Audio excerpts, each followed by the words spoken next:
Abdurrahman Wahid yang lebih dikenal dengan panggilan Gus Dur, terpilih menjadi Presiden Republik Indonesia keempat pada tanggal 20 Oktober 1999. Terpilihnya Gus Dur sebagai presiden tidak terlepas dari keputusan MPR yang menolak laporan pertanggungjawaban Presiden B.J. Habibie. Berkat dukungan partai-partai Islam yang tergabung dalam Poros Tengah, Abdurrahman Wahid mengungguli calon presiden lain, yakni Megawati Soekarnoputri, dalam pemilihan presiden yang dilakukan melalui pemungutan suara dalam rapat paripurna ke-13 MPR. Megawati Soekarnoputri sendiri terpilih menjadi wakil presiden setelah mengungguli Hamzah Haz dalam pemilihan wakil presiden melalui pemungutan suara pula. Ia dilantik menjadi wakil presiden pada tanggal 21 Oktober 1999. Masa pemerintahan Abdurrahman Wahid. Pembentukan Departemen Eksplorasi Laut melalui Keputusan Presiden Nomor 355/M tahun 1999, tanggal 26 Oktober 1999. Tugas dan fungsi termasuk susunan organisasi Departemen Eksplorasi Laut dan tata kerja departemen ini tertuang dalam Keputusan Presiden Nomor 136 tahun 1999, tanggal 10 November 1999. Keputusan Presiden Nomor 165 tahun 2000, tanggal 23 November 2000 mengubah nama Departemen Eksplorasi Laut menjadi Departemen Kelautan dan Perikanan atau disingkat DKP. Reformasi bidang hukum dan pemerintahan. MPR melakukan amandemen Undang-Undang Dasar 1945 pada tanggal 18 Agustus tahun 2000. Amandemen tersebut berkaitan dengan susunan pemerintahan negara Kesatuan Republik Indonesia yang terdiri atas pemerintahan pusat, provinsi, kabupaten, dan kota. Amandemen ini sekaligus mengubah pelaksanaan proses pemilihan umum berikutnya, yakni pemilik hak suara dapat memilih langsung wakil-wakil mereka di tiap tingkat Dewan Perwakilan tersebut. Reformasi bidang hukum dan pemerintahan, toleransi, pemulihan hak minoritas keturunan Tionghoa untuk menjalankan keyakinan mereka yang beragama Konghucu melalui Keputusan Presiden Nomor 6 Tahun 2000 mengenai pemulihan hak-hak sipil penganut agama Konghucu.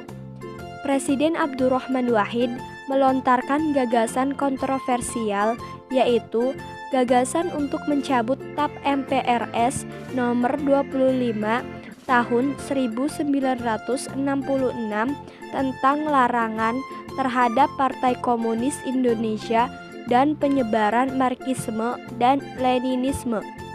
Gagasan tersebut mendapat tantangan dari kalangan Islam, termasuk Majelis Ulama Indonesia dan tokoh-tokoh organisasi massa dan partai politik Islam.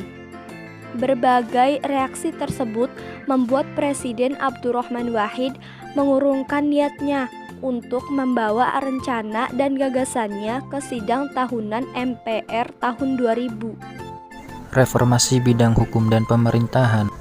Pada tanggal 6 Desember, Presiden Abdurrahman Wahid membuka kembali berbagai kasus KKN, korupsi, kolusi, dan nepotisme yang dilakukan oleh mantan Presiden Soeharto dan keluarganya. Tetapi sayangnya kasus ini tidak berjalan dengan baik dengan alasan kesehatan. Proses hukum terhadap Soeharto belum dapat dilanjutkan. Kendati proses hukum belum dapat dilanjutkan, Kejaksaan Agung menetapkan mantan Presiden Soeharto menjadi tahanan kota dan dilarang bepergian ke luar negeri. Pada tanggal 3 Agustus 2000, Soeharto ditetapkan sebagai terdakwa terkait beberapa yayasan yang dipimpinnya.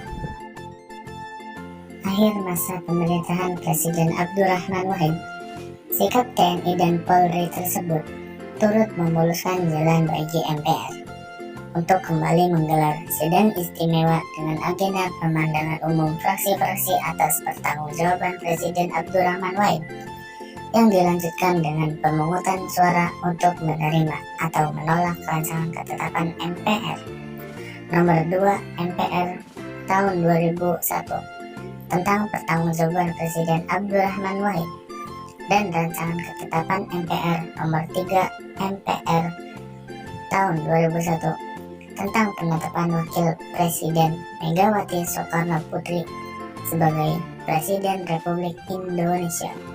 Seluruh anggota MPR yang hadir menerima dua ketetapan tersebut. Presiden dianggap telah melanggar haluan negara karena tidak hadir dan menolak untuk memberikan pertanggungjawaban dalam sidang istimewa MPR, termasuk penerbitan maklumat Presiden Rakyat Indonesia. Dengan demikian, MPR memberhentikan Abdurrahman Wahid sebagai Presiden dan mengangkat Wakil Presiden Megawati Soekarno Putri sebagai Presiden kelima Republik Indonesia pada tanggal 23 Juli tahun 2001.